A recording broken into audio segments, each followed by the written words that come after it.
A lot of people have been asking about what's happening with the paddock because it hasn't featured very much in videos in the last few months. Well, the answer is it's going through planning permission and it will feature a lot more, I'm sure, in 2025. But it starts now because the job for the next 3 days is actually to demolish as much as I can of this barn that you would have seen in a past video a long time ago when I finally managed to get through all the undergrowth and actually find out what was there. And would you believe that was a couple of years ago now? So my challenge for the next 3 days is, can I take this barn down on my own?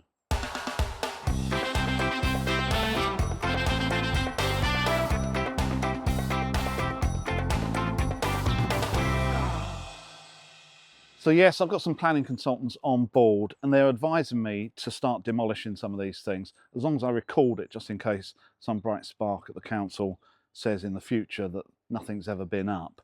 So it's time to bring this barn down. Now, there's quite a lot of work in it. This size-wise, it's about the size of a double garage. It's about 6 meters square. And one of my challenges is not just taking down the cladding and taking down the structure without hurting myself, but the fact is, it's actually full of stuff. Come and have a look.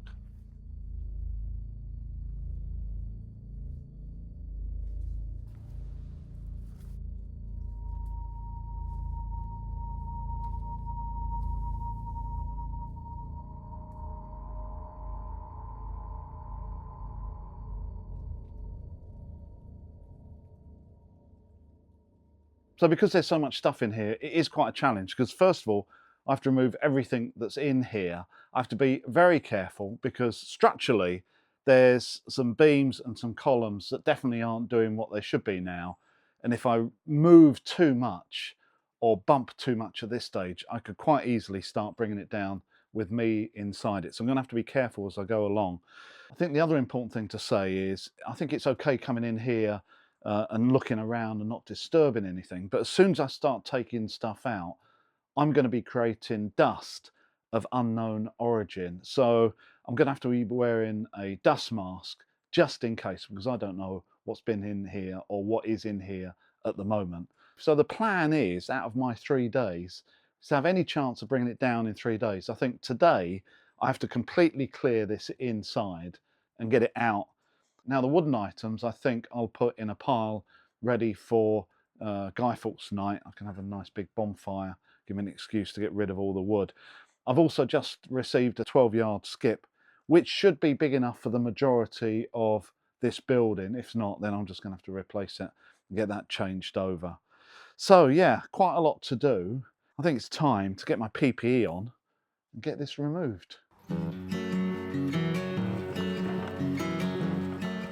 So I've been advised to take down 2 structures here in the paddock, just in case anyone got in and hurt themselves, as apparently that would then be my fault somehow, which I don't really mind, as they have to come down eventually at some point anyway.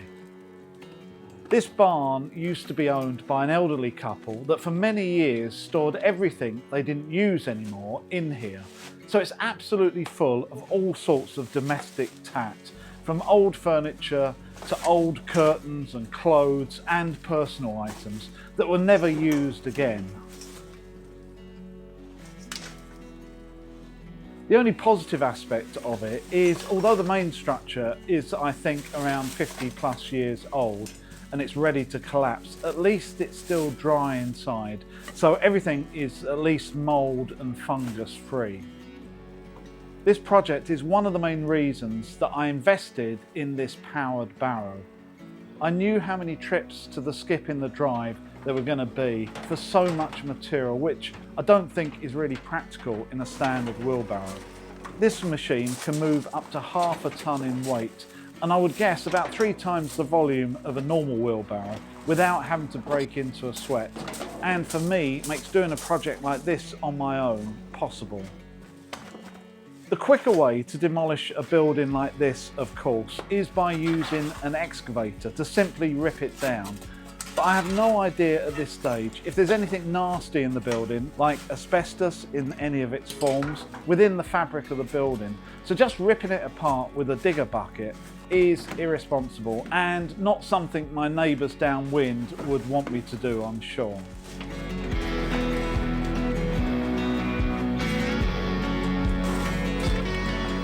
It doesn't take long before the large skip is looking surprisingly half full, and I'm so pleased I invested in this powered barrel to help me move what is turning out to be literally tons of rubbish. It seems a shame that so much in here I think was just planned to be stored for a short time, including a lot of the wood trim and offcuts and even some 4x2, and then never touched again. As I go through it, I decided that none of this furniture is worth saving, and as my bonfire collection is piling up so rapidly and the wind is in the right direction, I decide to bring Guy Fawkes Night forward by about a month and start burning.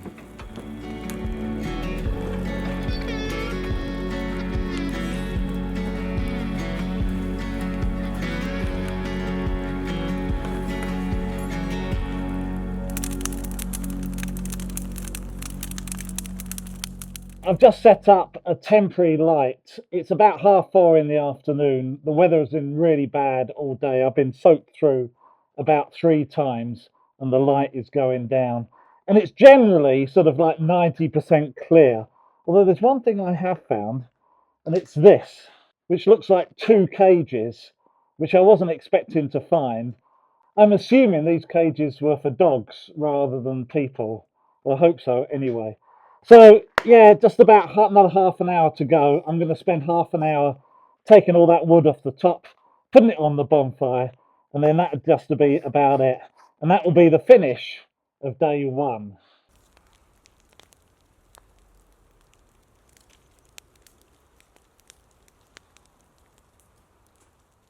So this is the start of day 2, and I worked on a little bit last night to get rid of those cages that you saw, and I took the cladding off the back wall, and then this morning I did about an hour just to have a bit of a clear up, and it's looking a little bit different. It's definitely a lot cleaner in there.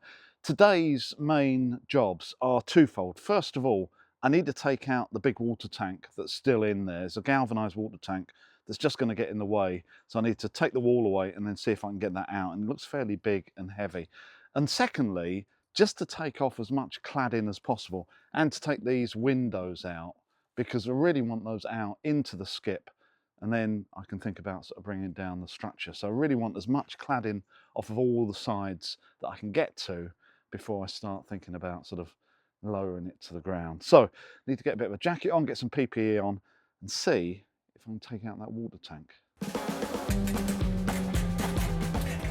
I start by removing the old galvanised sheeting on the outside, and after about half an hour or so, I've got a hole big enough, so I turn my attention to bringing the water tank down to ground level, and then try to get it out the hole in the wall. This is really heavy, and what I don't realise here is I'm trying to roll it onto my wooden steps outside, which definitely doesn't help.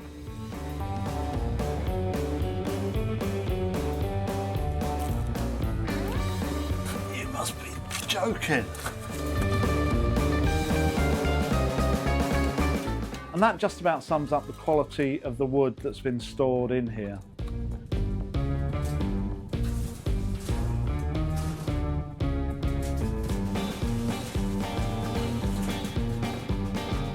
In total out of this building, I think I removed 5 old doors and 6 large old double glazing units that had obviously been stored for future projects that never came.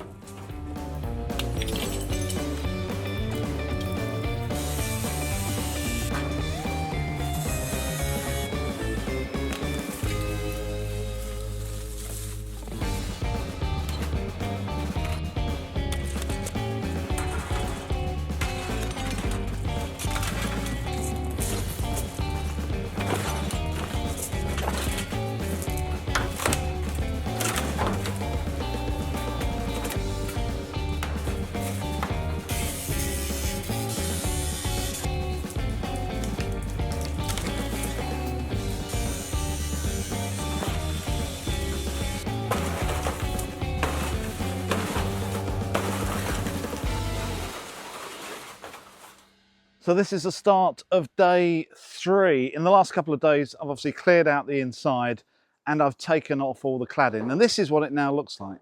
It's essentially a completely empty shell. And with the cladding gone, really the only thing holding it up are these uprights, which are every couple of meters all the way around the perimeter, and 2 metal poles that are holding up the ridge line. And these 2 steel posts are pretty solid, so they're still working and helping to hold up the roof. As for the rest of it, all the bracing has essentially been taken away, because the bracing is the cladding that I've taken off. However, it's still got strength, because the posts that are holding it up are actually concreted into the ground next to this couple of sort of courses of blockwork as well. So they're in the ground a bit like a fence post. So they're not going left or right or backwards and forwards, because they've got some sort of stability. And some of them are quite chunky as well. If you look at this column here, this is maybe 150 by about 125. So that's doing quite a lot of work. Now the connection at the top is rubbish. It's only just sort of sitting on the top here. So it's not really doing anything at the top, but that's still concreted into the ground. And the only way that's going to come over is if I do some sort of relief cut, maybe through 80–90% of it, and persuade it to then split. So that is my plan, to do a load of relief cuts to the point where it's ready to come down if I pull it, but it doesn't come down too early. Now, obviously, don't try this at home. I'm a professional engineer and I've done a lot of structural engineering as well. So I'm probably more used to demolition than the average DIY. This isn't something that I think you should tackle on your own if you've got something of this size. However, for me, I'm pretty confident what I'm doing. So I think I need to get a saw and some strops and see if I can get this thing down.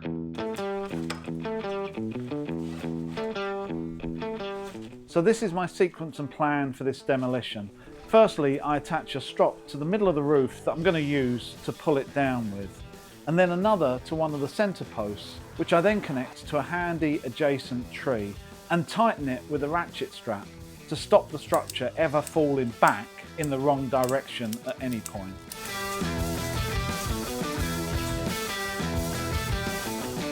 I now use another at an angle between 2 posts to stop the barn from falling forward. This is just temporary and is there to make sure that it doesn't move until I want it to. So now, with it braced in both directions, I can go around and make my relief cuts in all the posts. Just as a bit of security, on each cut I also tap in a wooden wedge. This will make sure that it doesn't want to fall backwards at any point.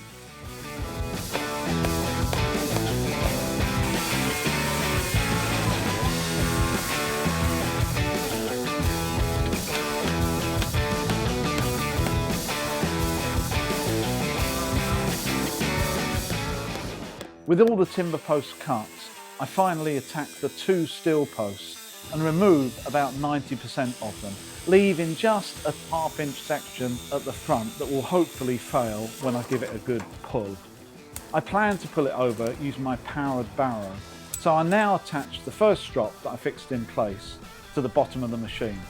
This is around 5 meters in length, which should give me plenty of distance just for safety.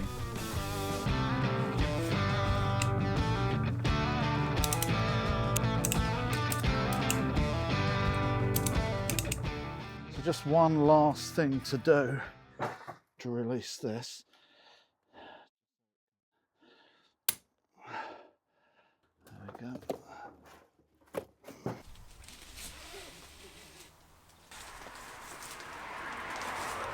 That was my sort of safety rope, which meant that it wasn't going to go anywhere.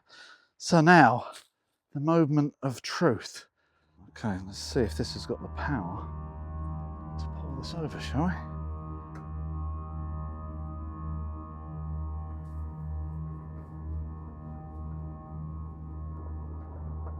Because this is empty, looks like it hasn't got enough weight to get any traction.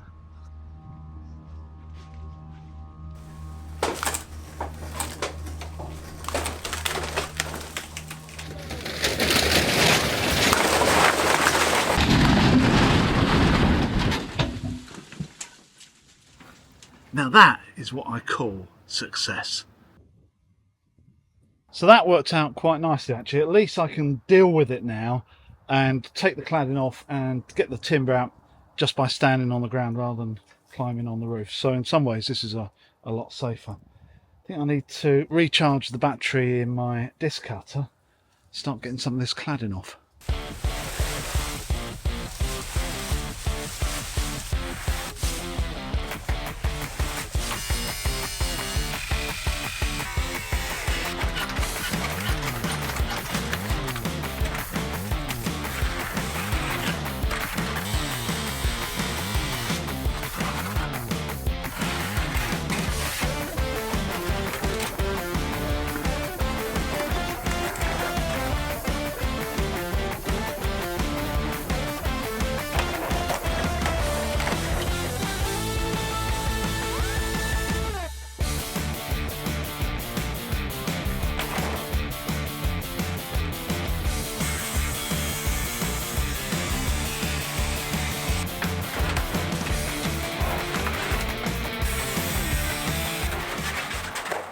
So 2 tips from me if you ever have to tackle anything like this.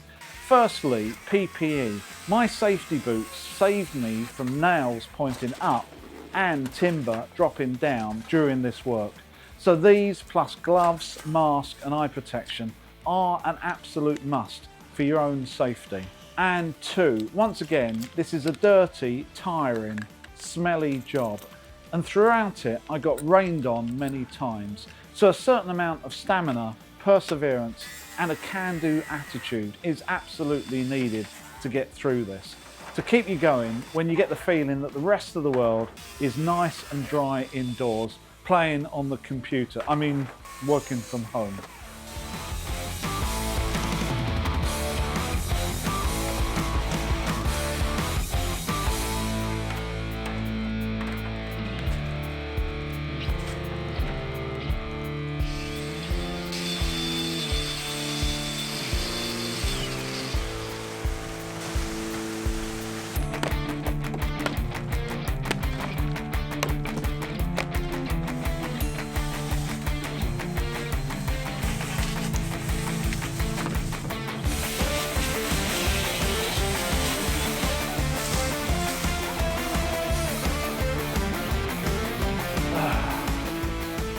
I think that is just about gonna do. So we're not 100% clean, but I do need to get an excavator in with a hydraulic breaker to break up this slab. So anything that's left there now, I think can go at that time. So yeah, not 100%, but the roof is down. As much timber as I can remove has been removed. The metal post will come out when I've got a bigger disc cutter because it's going to take too much for my little diddly one.